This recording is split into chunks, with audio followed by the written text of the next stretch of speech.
Now I'm going to demonstrate you how to play 7 chakra bowls.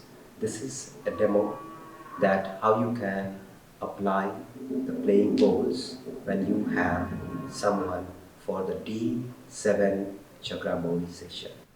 The first bowl which you see here, this is for root chakra.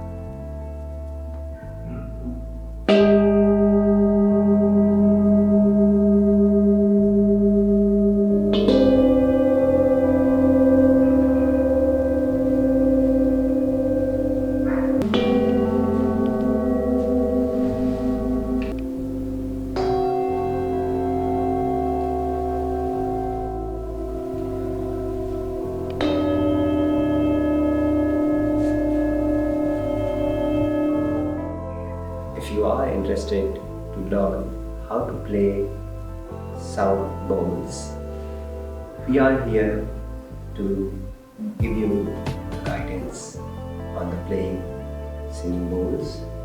You can look at our information in website or contact us to receive the therapy, one-to-one meditation, singing bowl session, or group training program, which is 24 days meditation and sound healing training at Rishikesh Center.